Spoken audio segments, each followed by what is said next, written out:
ராசி அன்பர்களே, மீனராசி அன்பர்களுக்கெல்லாம் சொல்லிக்கிற அளவுக்கு பக்கமாக ஏதாவது ஒரு நல்ல விஷயங்கள் நடந்தால் தான் மைண்டில் வச்சுக்கலாம்.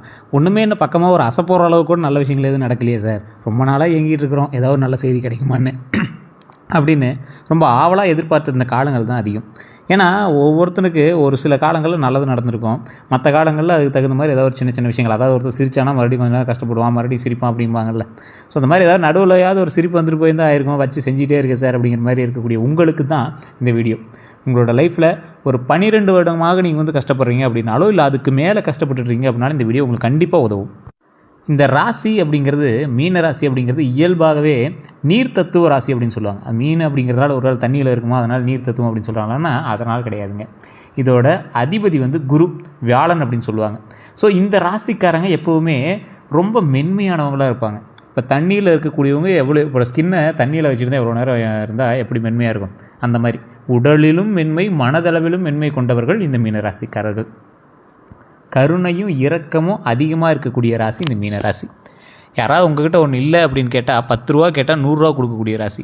அவனே கடனில் தான் இருப்பான், மீனராசிக்காரனே கடனில் தான் இருப்பான், அவனே கஷ்டத்தை தான் இருப்பான். ஆனால் எவனாவது வந்து கேட்டால் இல்லைன்னு சொல்லி சண்டை போட்டு அனுப்புனா கூட மைண்டில் ஓடிட்டுருக்கும், சே ஒரு 100 ரூபா கேட்டான், ஒரு 50 ரூபாயாவது கொடுத்துருக்கலாமே அப்படிங்கிற மாதிரி தோண ஆரம்பிக்கும். நீங்கள் கஷ்டப்படுறதெல்லாம் உங்களோட மைண்டுக்கு வரவே வராது. மற்றவனுக்கு செய்யணும் அப்படிங்கிற ஒரு கற்பனை மட்டும்தான் உங்களுக்கு வரும். அதே மாதிரி கற்பனை சக்தி மிகுந்த ஒரு ராசி இந்த மீன ராசி. கற்பனை சக்தி அப்படின்னா என்ன சார், கற்பனையை படுத்த கடவுளுக்கு நன்றி, நினைத்ததெல்லாம் நடக்கிறதே அப்படிங்கிற மாதிரி ஒன்று சொல்லுவாங்க. அப்படி ஒரு வரிகள் வரும். கற்பனையாக நீங்கள் யோசிக்கிறது எல்லாத்தையுமே ரியலிஸ்டிக்காக நடக்கிற மாதிரி உங்களுக்கு தோண ஆரம்பிக்கும். அது கூடிய விரைவில் நடக்கவும் ஆரம்பிக்கும். மேனிஃபெஸ்டேஷன் அப்படி சொல்லுவாங்கள்ல. நேற்று காலகட்டத்தில் இவங்களாம் இப்படி வருவாங்களா அப்படின்னு எதிர்பார்ப்போம், டக்குன்னு இங்கே வந்து நிற்கிறாங்களே, அது என்னது, ஒரு இடத்துல கூட இங்கே வந்து நெகட்டிவாக பேசுவாங்க, full and full positive. So அந்த மாதிரி பாசிட்டிவ் மைண்டோடு இருந்தால் அது நடக்கும் அப்படிங்கிற மாதிரி கற்பனை சக்தி மிகுந்த ஒரு ராசி இந்த மீன ராசி. மீன ராசியில் ஆன்மீக சிந்தனை அதிகமாக கொண்டவங்க தான் அதிகம். ஒரு சிலர் தான் வந்து ஆன்மீக சிந்தனை கம்மியாக இருக்குமே தவிர அத்தனை பேருக்கும் ஆன்மீக சிந்தனை அதிகமாகவே இருக்கும். ஆன்மீக ரீதியாக சில சக்திகளும் உங்கள்கிட்ட இருக்கும். சரி என்ன சார் சக்தி, நீங்கள் சொல்கிறதெல்லாம் பார்த்தா நல்லா பில்டப்பாக தான் இருக்குது, ஆனால் ஒன்றும் பெரிய சக்தி மேலே எனக்கு தெரியல சார்னா, உண்மையாலுமே உங்களுக்கு ஓரளவு சக்தி இருக்குங்க. நீங்கள் ஒரு டைம் சைலண்ட்டாக இருந்து பாருங்கள், உங்களுக்கு அடுத்து என்ன நடக்க போகுது அப்படிங்கிறத கூட உங்களால் ஈஸியாக கால்குலேட் பண்ண முடியும். அந்தளவுக்கு ஒரு திறமைசாலி நீங்கள், ஆன்மீகவாதி நீங்கள், உங்களுக்கே தெரியாது நீங்கள் அவ்வளோ பெரிய ஆன்மீகவாதி. மீனராசிக்காரன் நான் சொல்கிறேன், ஒன்றே கடவுள் மூலமாக கனவில் வந்து உங்களுக்கு சில விஷயங்கள் எடுத்துரைக்கும், அப்படி இல்லையா வாட்சுவல் மூலமாக சில விஷயங்கள் எடுத்துரைக்கும், இல்லைனா ஒரு இன்டிமேஷன், ஏதோ ஒரு இன்டிமேஷன் உங்களுக்கு வந்து கொடுக்கும். இது வந்து மீனராசிக்கே உண்டான தனி சக்தி. இதை புரிஞ்சிக்கிறதுக்கே உங்களுக்கு பல வருடங்கள் ஆகலாம். ஆமாம் சார், இந்த மாதிரி ஒரு இன்டிமேஷன் காட்டிச்சு, நான் தான் சார் அதை பெருசாக எடுத்துக்கல, அப்போ இது மாதிரி நிறைய இன்டிமேஷன் காட்டு போல அப்படின்னு நீங்களே யோசிப்பீங்க. இப்போ நான் சொன்னதுக்கப்புறம் நீங்கள் யோசிச்சு பாருங்கள், இதை உண்மையான நீங்கள் கமெண்ட் செக்ஷனில் பதிவிடுங்க. ஏன்னா இது ஓரளவுக்கு கொஞ்சம் வயது ஆனவங்களுக்குலாம் தெரிஞ்சிருக்கும். ஆமாம் சார் நீங்கள் சொல்கிறது கரெக்டாக தான், இது மாதிரி நடந்திருக்கு அப்படின்னு இருக்கா இல்லையான்னு மறக்காம நீங்கள் கமெண்ட் செக்ஷனில் பதிவிடுங்க. நான் சொன்னது உண்மையாக இல்லையான்னு நீங்கள் சொல்லலாம். அதே மாதிரி தியான மனப்பான்மை, ஒரு அமைதியாக நீங்கள் உட்காந்து ஒரு இடத்துல நீங்கள் தியானம் பண்ணுற மாதிரி அமைதியாக இருந்தீங்கன்னா உங்களுடைய மனோபாவம் உங்களுக்கு தகுந்த மாதிரி மாற்றம் ஏற்படும். உங்களை சுற்றி இருக்கிறீங்களோ உங்களால் கண்ட்ரோல் பண்ண முடியும், அந்தளவுக்கு சக்தி வாய்ந்தவங்க நீங்கள். அதே மாதிரி நிறைய பேருக்கு விட்டு கொடுக்கக்கூடிய சில விஷயங்கள் இருக்காது, தியாக மனப்பான்மைன்னு சொல்லுவாங்க, அது தனி. விட்டு கொடுக்கக்கூடிய மனசு அவ்வளோ சீக்கிரம் யாருக்கு வராது. ஆனால் அந்த மீனராசிக்காரன் விட்டு கொடுப்பான், அண்ணன் தம்பிக்கிட்ட, சொந்தக்காரங்கிட்ட, அப்பா அம்மா கிட்ட, பரவாயில்லடா பார்த்துக்கலாம் அப்படிங்கிற மாதிரி விட்டு கொடுக்கக்கூடிய ஒரு மனப்பான்மை யாருக்கா வருமா, மீனராசிக்காரனுக்கு வரும். அதுக்காகவே அவனை ஏமாந்தவன் சொல்லுவாங்க, பைத்தியக்காரன் சொல்லுவாங்க, கிறுக்கன்னு சொல்லுவாங்க, இவனால் என்ன முடிய போகுது அப்படின்னு ஊரில் இருக்கிறலாம் பேசுவான். இவங்க வெளியே அமைதியாக இருந்தாலும் உள்ளுக்குள்ளே மிக ஆழமான சிந்தனை கொண்டவங்க. கோபம் வரும், ஆனால் மனசுக்குள்ளேயே அவனை இப்படி திட்டுக்கலாமா இருப்பாங்க, நேரில் பார்த்தா மனசு வராது. அந்த மாதிரி ஒரு ராசி இந்த மீனராசி. அற்புதமான ராசிங்க இந்த மீனராசியில் பிறந்தவங்களாம். நீங்கள் கோயில் கட்டி கும்பிடணும். உங்களுக்கு இப்போ நல்ல நேரம் நடக்கலாம், ஒரு மாதிரி இதாக இருக்குது, கஷ்டத்தில் இருக்கிறீங்க அப்படின்னு உங்கள் ராசியை குத்த சொல்லிவிட்டு, கடவுளை குத்தம் சொல்லிவிட்டு, இருக்கிற ஜாதகத்தெல்லாம் குத்த சொல்லிவிட்டு யூடியூப்பில் போகிறவனெல்லாம் திட்டிகிட்டு இருக்கிறீங்க. அது வந்து இந்த காலகட்டம் உங்களுக்கு அப்படி இருக்குது. அதனால தான் சார் பிறந்ததுலேருந்தே ஒன்று பார்த்ததில்ல சார்னா, உங்களுக்கான நேர காலம் எப்போவுமே லேட்டாக தான் வரும். மீனராசி பொறுத்த வரைக்கும் அப்படி தான். தண்ணிக்கு ஒரு கம்ஃபர்ட் ஜோனுக்குள்ளே இருந்தால் தான், நீங்கள் தண்ணியை விட்டு மீன் வெளியே வந்தால் என்ன ஆகும், அவ்வளோதான். அந்த கம்ஃபர்ட் ஜோனை விட்டு உங்களால் வெளியே வர முடியாது. ஆனால் இதே மீனராசியில் உங்களோட கஷ்டப்படுறவங்கன்னு நிறைய பேர் இருக்காங்க. நீங்கள் கூட ஓரளவு பரவாயில்லன்னு நினைக்கலாம். உங்களை விட கொஞ்சம் நல்லா இருக்கிறவனு இருக்கிறான், இல்லைன்னு சொல்ல மீனராசியில். ஏன்னா அதுக்கெலாம் காரணம் என்ன, நீங்கள் ராசியில் மட்டும்தான் ஒன்று உள்ள, தசாபுத்தி வேறு, நட்சத்திரம் வேறு, லக்கினம் வேறு, இது மாதிரி நிறைய விஷயங்களில் வேறுபட்டுருக்கீங்க. ஸோ அதன் பால் உங்களை வந்து செக் பண்ண அப்படின்னா உங்களோட கேட்லாக் என்னது, உங்களோட மேனுஃபேக்சர் பண்ணும்போதே உங்களுக்குன்னு ஒரு புக் அடித்து கொடுத்துட்டான். இந்த நாளில் இது வந்து மேக் பண்ணதுங்க, இத்தனை நாள் கழிச்சு தான் இது எக்ஸ்பீரி ஆகும் அது வரைக்கும் இதை இப்படி பயன்படுத்தலாம். இதை கூலிங்கான ப்ளேஸில் தான் வைக்கணும். இந்த மாதிரி மேனுஃபேக்சரில் வரும்ல, அது மாதிரி உங்களோட ஜாதகத்தில் ஒரு விஷயம் இருக்குதுங்க. நீங்கள் பிறந்த விஷயம் இது, எப்போ வரைக்கும் உங்களுடைய வாழ்க்கை போகுது, அது எந்த காலகட்டத்தில் எப்படி இருக்க போது, உங்களுடைய வெப்ப நிலைக்கு தகுந்த மாதிரி நீங்கள் எங்கே இருக்கணும், யார் கூட இருக்கணுங்கிறதுலாம் உங்களுடைய கிளியரான மேனுஃபேக்சர் டீட்டெயில்ஸ் ஜாதகத்திலே இருக்கும். ஸோ இதெல்லாம் உங்களோட லோக்கலில் யார்ட்டையும் ஜாதகத்தை கொடுத்தீங்கன்னா செக் பண்ணி சொல்லுவாங்க. இல்லை சார் எனக்கு ஒன்றும் லோக்கலில் சரியாக படலை, ஒரு சப்போர்ட்டு இல்லை, ஒரு சாட்டிஸ்ஃபையாக இல்லைங்கிறவங்க மட்டும் கீழே ஒரு நம்பர் கொடுத்துருக்கேன், அதில் வந்து செக் பண்ணிக்கலாம். அதே போல் உங்களுக்கு ஏதாவது வசியம் சம்மந்தப்பட்ட விஷயங்களோ இல்லை வேறு ஏதாவது உங்களுக்கு யாருக்காவது ஏதாவது பண்ணிட்டாங்களா இல்லை உங்களுக்கு ஏதாவது தோணுதா அப்படின்னா சில சிம்டம்ஸ் வந்து உங்களை காட்டி கொடுத்துரும். நான் சொல்கிறேன், மீனராசிக்காரன் வந்து டிவோஷனல் கேட்டகரிக்கு அவன். ஸோ ஏதாவது உங்களுக்கு ஒரு மாதிரி எவனா ஒருத்தன் பண்ணிட்டாலும் உங்கள் மேலே கந்திச்சு வச்சுட்டா கூட உங்களுக்கு ஒரு இன்டிமேஷன் காட்ட ஆரம்பிக்கும். அந்த இன்டிமேஷன் வச்சு நீங்கள் வந்து நீங்களே ஐடென்டிஃபை பண்ணிக்கலாம். அப்படி இருக்கக்கூடிய நபர்கள் நீங்கள். ஸோ இந்த நபர்களுக்கு அப்படி ஏதாவது இருக்குது அப்படிங்கிற பட்சத்தில் உங்களுக்கு வந்து சிம்டம்ஸ் காட்ட ஆரம்பிக்கும். இது சரி சிம்டம்ஸ் காட்டுறது எப்படி அதில் வந்து வெளியே வருது அப்படின்னா அதுக்கு உங்களோட ஜாதகம் தான் பதில் சொல்லும். அதுலேருந்து வர முடியுமா, அப்படி இருந்துச்சு அப்படின்னா தானாகவே அது வந்து உங்களை விட்டு விலகிடுமா அப்படின்னா நீங்கள் உங்களோட ஜாதகத்தை செக் பண்ணிக்கணும். அதுக்குமே நீங்கள் கீழே இருக்கிற நம்பரை காண்டாக்ட் பண்ணலாம். ஏன்னா சார் கீழே இருக்கிற நம்பருக்கு காண்டாக்ட் பண்ண சொல்லிட்டு நீங்கள் ப்ரொமோஷனா அப்படின்னு கேட்டால் நீங்கள் ப்ரொமோஷனாக வச்சுக்கலாம். ஏன்னா கீழே இருக்கக்கூடிய நம்பர் வந்து கிட்டத்தட்ட 200 ஜோதிடர்களுக்கு ஆசான். இந்த பிளாக் மேஜிக்ஸு இந்த மாதிரி விஷயங்கள்லாம் எப்படி தவிர்க்கணும், மக்கள்கிட்டேருந்து எப்படி வெளியே வரணும், இந்த மாதிரி பிரச்சனைகள் எப்படி விலகணும் அப்படின்னு மிகப்பெரிய ஆக்டர்ஸ், பொலிட்டீஷியன் இந்த மாதிரி சில முக்கியமான நபர்களுக்கு மட்டுமே ஜோதிடம் பார்க்கக்கூடியவர். அப்பாயின்மெண்ட் பேசிஸில் மட்டும்தான் ஜாதகம் பார்ப்பாங்க. உங்களுக்கு வேணும்னா மட்டும் நீங்கள் பயன்படுத்துங்க, இல்லைன்னா நீங்கள் வந்து பயன்படுத்த வேண்டாம். ஏன்னா விவிஐபி ஜோதிடர் அந்தளவுக்கு தான் இருக்கும். என்ன நீங்கள் பயன்படுத்துங்க, இல்லை வேண்டாம்னா நீங்கள் விட்டுடலாம்.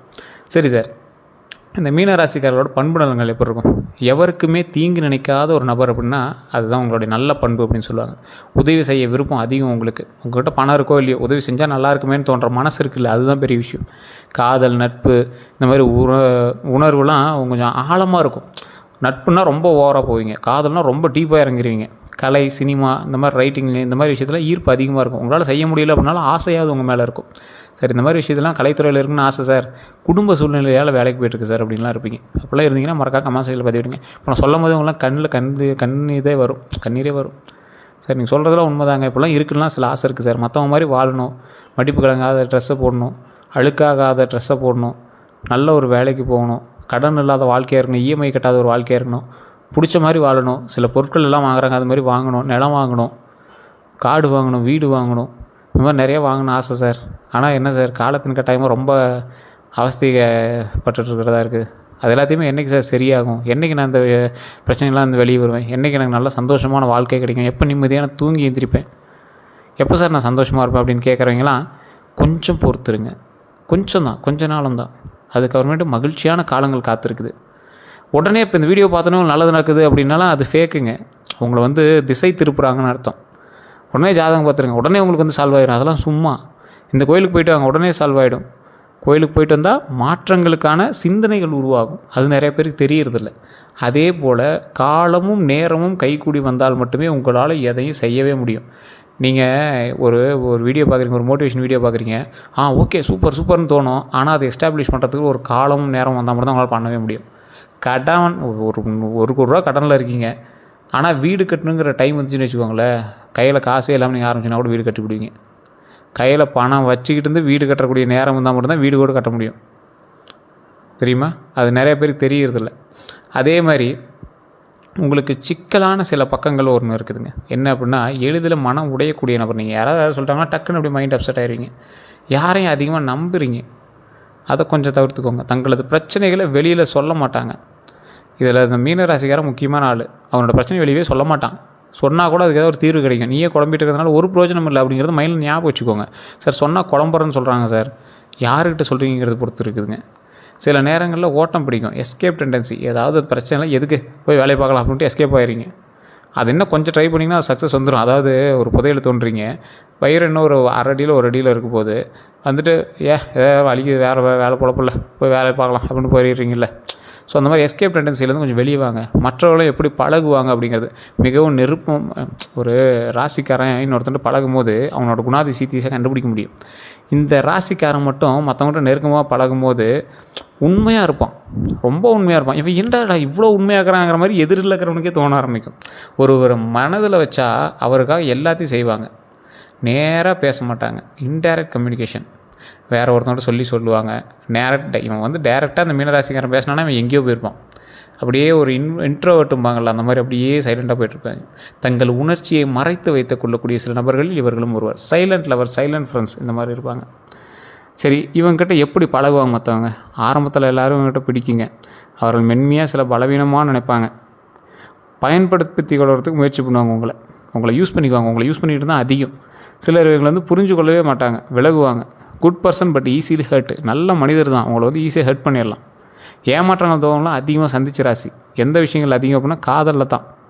நண்பர்கள் சுற்று வட்டாரத்தில் கொஞ்சம் தான் உங்களை வந்து ஏமாற்றிருக்க முடியும். காதலில் நிறையவே ஏமாற்றிருப்பீங்க. அது உங்களோட ஜாதகத்தை வச்சு கண்டுபிடிச்சலாம். பண விஷயங்களில் ஏமாற்றம் கொஞ்சம் அதிகமாகவே நீங்கள் வந்து பட்டிருப்பீங்க. குடும்பத்தில் புரியாமையே நிறையா விஷயத்தில் இன்னும் ஓட்டிகிட்டு இருக்கிறீங்கன்னு அர்த்தம். எப்போ சார் இதெல்லாம் வந்து நடக்கும்? நல்லது எப்போ சார் நடக்கும்? யாரையும் கண்மூடித்தனமாக நம்பாதீங்க. நீங்கள் நம்பினதுனால தான் பிரச்சனை நடந்தது. தங்களோட உணர்ச்சிகளை கட்டுப்படுத்தாத போது நிறைய பிரச்சனைகள் சந்திச்சிருப்பீங்க. நோ சொல்ல முடியாததால் ஒரு விஷயத்தை பிடிக்கலாம் வேண்டான்னு விடுங்க. ஏன் போய் மாட்டிட்டு முடிக்கிறீங்க? அதை மைண்டில் நல்லா ஞாபகம் வச்சுக்கோங்க. இவளோட மிகப்பெரிய பலவீனமே அதிக நம்பிக்கை தான், மற்றவங்க மேலே வைக்கிறது தான். சரி சார், அடுத்த 15 நாள் எப்படி இருக்கும்போது? இன்னிலேருந்து ஒரு 12 நாள், அடுத்த வீடியோ 15 நாளுக்கு அடுத்து போட போகிறீங்க. அமாவாசை பௌர்ணமிக்கு ஒவ்வொரு ராசிக்காக ஒவ்வொரு சேஞ்சஸ் வந்து பண்ணிகிட்டே இருக்கும். ஸோ பொதுவான ஜோதிட கணிப்பு மட்டும் இப்போ நம்ம தெரிஞ்சுக்கலாம். இது வந்து எல்லாத்துக்கும் படிக்குமானா ஒரு 60% தான் பதிக்கும். ஏன்னா நான் ஓப்பனாக சொல்லிடுறேன், இது வந்து பொதுவான பலன் தான். 60% தான் பழிக்கும். உங்களோட ஜாதகம் தான் முழுசாக வந்து சொல்ல முடியும். வேலை தொழிலில் புதிய வருமானம் வருங்க, புதிய வாய்ப்பு வரும்.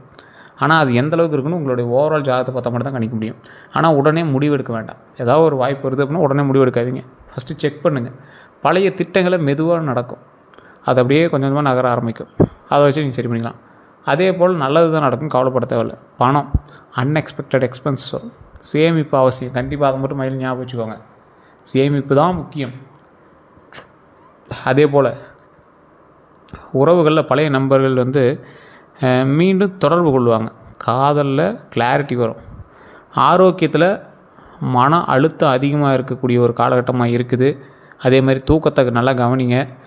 ஓவராலாக பார்க்கும்போது மிக்ஸ்டு தான், இருந்தாலும் கொஞ்சம் இம்ப்ரூவிங் ஃபேஸில் தான் இருக்கீங்க. கொஞ்சம் அப்படியே மேலே வரக்கூடிய தருணத்தில் தான் இருக்கீங்க. தமிழ் புத்தாண்டு பிறந்ததுலேருந்தே நல்லது நடக்குன்னே வெயிட் பண்ணிட்டு இருந்தீங்க. அதில் 2026 பிறந்ததுலேருந்தேலாம் வெயிட் பண்ணிட்டு இருந்தீங்க. இந்த 2026 தமிழ் புத்தாண்டில் வச்சு கணக்கு போடும்போது நல்ல மாற்றங்கள் தான். மனதில் கிளாரிட்டி வரும், வாழ்க்கையில் டேரக்ஷன் கிடைக்கும். இந்த வழியாக தான் போனால் நல்லது அப்படிங்கிற மாதிரி கிடைக்கும். ஆன்மீக சிந்தனை உங்களோட லைஃப்பில் அதிகரிக்க வச்சுருக்கோம்.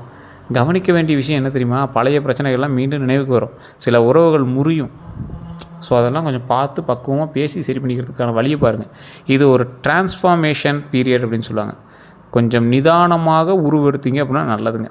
2026 எதிர்கொள்ளக்கூடிய நெருக்கடிகள் அப்படின்னு பார்த்திங்கன்னா மன அழுத்தம் தான் உங்களுக்கு அதிகமாக இருக்கும். அந்த 2026 6 மாதம் ஆச்சுல்ல, உங்களுக்கு அதிகமாக என்ன பிரச்சனை நடந்துச்சு? மன அழுத்தம் தான் அதிகமாக இருக்கும். நல்லா கால்குலேட் பண்ணி பாருங்கள். இது உண்மையாக இருந்தால் மட்டும் மறக்காமல் கமெண்ட் செக்ஷனில் பதிவிடுங்க. அதிக சிந்தனை, ஃப்யூச்சரை பற்றின பயம், இது 2 தான் உங்களை வந்து வாட்டி வதைக்குது. என்ன பண்ணுவோம் இதுக்கு மேலே, என்ன தான் பண்ணுவோம் லைஃப்பில் அப்படிங்கிற மாதிரி தோணுதில்லை. அதுதான் உங்களோட ஒரு பதட்டத்தை உருவாக்குது. நம்பிக்கை பிரச்சனை, யாரையும் நம்புறதுல ஒரு குழப்பம் ஏற்படுது. ஏன்னா உங்களை பார்த்தவங்கள ஏமாற்றிட்டு தான் போயிருக்கான். இவன் நம்பலாமானே தான் போயிட்டு இருக்குது. பணநிலை அப்படின்னா இன்கம் வெர்சஸ் எக்ஸ்பென்ஸ் இம்பேலன்ஸ் அப்படின்னு சொல்லுவாங்க. ஒரு வருமானம் வருது, அது எக்ஸ்பென்ஸில் எப்படி இம்பேலன்ஸ் ஆகிட்டே இருக்குது, என்ன பண்ணுறது அப்படின்னு தெரியாமல் இருக்குது. உறவுகள் அப்படின்னா சில க்ளோஸ் பீப்புள் வந்து விலகுவாங்க. கொஞ்சம் அவங்ககிட்ட கவனமாகவும் அவங்களோட ஆரோக்கியத்தில் கவனமாக இருந்தீங்கன்னா ரொம்ப நல்லது. இது ஒரு டெஸ்ட் பீரியடு, ஆனால் க்ரோத் கண்டிப்பாக இருக்குது, நல்லாயிருக்கு. பட் க்ரோத் இருக்கும். அதே போல் இந்த செய்வன கெட்ட சக்தி இதெல்லாம் வந்து உங்களுக்கு பலிக்குமா அப்படின்னு கேட்டால், நேராக சொல்லணும் அப்படின்னா மீன ராசிக்காரங்க மனதளவில் பலமீனமாக இருந்தாலும் தாக்கம் இருக்கும். ஆனால் ஆன்மீகமாக ஸ்ட்ராங்காக ஆனீங்க அப்படின்னா எதுவுமே உங்கள்கிட்ட பலிக்காது. கோயிலுக்கு போய்ட்டு வர்றது, அப்பப்போ கோயிலில் போய் அந்த வழிபாடு நடத்துறது அப்படிலாம் இருந்தீங்கன்னா உங்களுக்கு எந்த பிரச்சனையுமே பலிக்காது. உங்கள் மேலே ஏதாவது ஒரு நெகட்டிவ் தாட்ஸ் வச்சாலும் பலிக்காது. இவங்க வந்து சென்சிட்டிவான எனர்ஜி கொண்டவங்க. நெகட்டிவ் தாட்ஸ் வந்தால் அதுவே இங்கே வந்து தாக்கம் போட தோன்றும். ஒரு நெகட்டிவாக தோணிச்சப்பனவே உங்களுக்கு தாக்கம் போட தோணும். அந்த நெகட்டிவ் தாட்ஸ் வரதுக்கு காரணமே உங்களோட கந்திஷ்டியோ அல்லது உங்கள் மீது எவனாவது வைக்கக்கூடிய ஒரு பிளாக் மேஜிக்காக கூட இருக்கலாம். ஸோ 80% விஷயங்கள் வந்து மனநிலையை பேஸ் பண்ணி தான் இருக்கும். ஸோ ஆக்சுவல் செய்வினை அல்ல உங்கள் மேலே திணிக்கிறது. ஸோ 80% உங்களோட நினைவுகள் தான் உங்களை வந்து சிதைக்குது அப்படின்னு அர்த்தம். ஸோ நல்லா தூங்கி இருந்தீங்க, மைண்டை பாசிட்டிவாகவே வச்சுக்கிறதுக்கான வழியை பாருங்கள். உங்களுக்கான பாதுகாப்பு என்ன அப்படின்னா, தினமும் காலையில் மாலையில் பிரார்த்தனை, சாமியை நல்லா கும்பிடணும். விநாயகர் வழிபாடு, குரு வழிபாடு வியாழக்கிழமை நாட்களில் ரொம்ப நல்லது. ஹனுமன் சாலியை ஆப்ஷன், அதாவது ஆஞ்சநேயர் வழிபாடு பண்ணுறவங்களுக்கு பிரச்சனைகள், சனி பகவான் பிரச்சனைகள் எதுவும் அதிகமாக தரமாட்டாங்கம்பாங்க. ஸோ ஆஞ்சநேயர் வழிபாடும் உங்களுக்கு மிகச்சிறந்த ஒன்று. ஹனுமனோட நாமம் சொல்லி வழிபடுவது. ஓம் ஹனுமனை பற்றி, ஓம் ஹனுமனை பற்றி, ஓம் ஹனுமனை பற்றி. ஓம் ஆஞ்சநேயரே போற்றி, ஓம் ஆஞ்சநேயரே போற்றி, ஓம் ஆஞ்சநேயரே போற்றி. இது மாதிரி அந்த இறைவனின் பெயர் உங்கள் பக்கத்தில் இருப்பார். அந்த சாமியை கும்பிட்டீங்க அப்படின்னாவே போதுமானது. மனதை ஸ்ட்ராங்காக ஆக்கிக்காங்க. எந்த நெகட்டிவ் எனர்ஜியும் வேலை செய்யாது. கவலையப்பட தேவையில்லை. அடுத்து என்ன செய்யணும் அப்படின்னா, நோ சொல்ல கற்றுக்கங்க. யார்கிட்ட? உங்களை நம்பி அதை பண்ணி இதை பண்ண சொல்கிறவங்ககிட்ட. எல்லாரையும் நம்ப வேண்டாம். உங்களோட கோல்ஸ் மீது ஃபோக்கஸ் வைங்க. எமோஷ்னலாக டெசிஷன்ஸ் அவாய்ட் செய்யுங்க. ஹெல்த் அண்ட் ஸ்லீப்பை கவனிங்க. உங்களுடைய வாழ்க்கையில் நல்லா தூங்கி எழுந்திரிச்சிங்க அப்படின்னாவே நீங்கள் பல பிரச்சனைலேருந்து வெளியே வந்துடுவீங்க. வாழ்க்கையோட ரகசியம் அப்படின்னா உங்கள் மனம்தான் உங்களோட சக்தியும் உங்களுடைய பலவீனமும். நீங்கள் நல்லா வந்ததுக்கு காரணம் உங்களோட மனசு தான். நீங்கள் போய் மாட்டிகிட்டு முடிச்சதுக்கு காரணமும் உங்களோட மனசு தான். உண்மையாக இல்லையா நீங்களே சொல்லுங்கள் பார்க்கலாம். அதை கண்ட்ரோல் பண்ணால் உறுதி, வெற்றி உறுதி. கரெக்டாக கண்ட்ரோல் வச்சுக்கோங்க. இன்றைக்கி இதை பண்ணுவேன், சக்ஸஸ் வரும். இவனா எதை கேட்டாலும் நான் கொடுக்க மாட்டேன், நான் சக்ஸஸ் தான் மெயினாக பார்ப்பேன் அப்படிங்கிற மாதிரி இருக்கும். அதை விட்டால் மற்றவர்களோட கண்ட்ரோல் பண்ணுவாங்க. உங்களை மற்றவங்க கண்ட்ரோல் பண்ணுறது உங்களுக்கு பிடிக்குமா? பிடிக்காதில்ல. அப்போ நீங்கள் ஸ்ட்ராங்காக இருக்கிறதுனா வழி என்னவோ அதை பாருங்கள். சரி, இந்த மீனராசிக்காரர்களுக்கு நல்ல மனசு கொண்டவர்கள் தான். நீங்கள் என்ன பண்ணணும்? மனதை சரியாக வச்சுக்கணும். உங்களோட சுற்று வட்டாரத்தில் பேச்சு முறைகளை சரியாக வச்சுக்கணும். பக்கத்தில் எங்களோட ஆரோக்கியமும் உங்களோட ஆரோக்கியத்தையும் கவனமாக வச்சுக்கணும். கொஞ்சம் எச்சரிக்கையாக இருந்துக்கோங்க, அவ்வளோதான். வண்டி வாகனத்தில் எச்சரிக்கையாக இருங்க. நிலம் வாங்குறது விற்கிறதுல கொஞ்சம் எச்சரிக்கையாக இருங்க. டாக்குமெண்ட் சம்மந்தப்பட்ட விஷயத்தில் எச்சரிக்கையாக இருங்க. இதுதான் உங்களுக்கு எச்சரிக்கையான சில விஷயம். ஆன்மீக சக்தி உள்ளவங்க நீங்கள். இறை வழிபாடு பண்ணி அப்பப்போ உங்களோட ஆன்மீக சக்தியை வளர்த்துக்கிறதுக்கான வழியை பாருங்கள். ஆனால் வாழ்க்கையில் லெசன் அதிகமாக கற்றுக்குவீங்க. நிறைய லெசன் கற்றுக்குவீங்க. மற்றவங்க கற்றுக் கொடுக்குற அளவுக்கு உங்களுடைய வாழ்க்கையில் பாடம் அதிகமாக இருக்கும். கஷ்டங்கள் வரும், ஆனால் அதே கஷ்டம் உங்களை உயர்த்தும். கஷ்டங்கள் மாறி அது சந்தோஷமாக மாறி மகிழ்ச்சியான இன்பத்தை கொடுக்கும். அதனால் நீங்கள் கவலைப்படவே தேவையில்லை. ஸோ துல்லியமாக உங்களுக்கு இதை விட நல்லா தெளிவாக தெரிஞ்சுக்கணும் அப்படின்னா உங்களுடைய பர்சனல் ஜாதகம் தான் தேவை. பிறந்த தேதி, பிறந்த நேரம், பிறந்த ஊர் இருந்தது அப்படின்னா போதுமானது. கீழே இருக்கக்கூடிய நம்பருக்கு ஃபோன் பண்ணி நீங்கள் பேசி தெரிஞ்சிக்கலாம். வெளிநாட்டிலேருந்து பேசுகிறேன் சார் அப்படின்னா நீங்கள் வாட்ஸ்அப் மூலமாக கூட தொடரலாம். அப்பாயின்மெண்ட் கொடுப்பாங்க. அப்பாயின்மெண்ட் பேசிஸில் மட்டும்தான் பார்ப்பாங்க. ஒரு விவிஐபி ஜோதிடர் தான். அதுக்கு தகுந்த மாதிரி தான் ஃபீஸஸ் இருக்கும். அதுக்கு தகுந்த மாதிரி தான் அப்பாயின்மெண்ட் இருக்கும். உங்களுக்கு வேணும்னா மட்டும் கால் பண்ணுங்கள். இது உங்களுக்கு ஒன்றும் கட்டாயம் கிடையாது. இப்போ நான் சொன்ன விஷயங்கள் எந்தளவுக்கு உங்களுக்கு பொருந்துச்சுன்னு தெரியல. அது பொருந்தி தான் மறக்காம கமெண்ட் செக்ஷனில் பதிவிடுங்க. இதுவரை நம்ம சேனலை சப்ஸ்கிரைப் பண்ணாமல் தான் சப்ஸ்கிரைப் பண்ணிட்டு அதில் பெல் பட்டன் மறக்காம ப்ரெஸ் பண்ணிக்கோங்க. ஃபாலோ பண்ணாமல் தான் ஃபாலோ பண்ணிக்கோங்க. எல்லோருக்கும் நன்றி நண்பர்களே.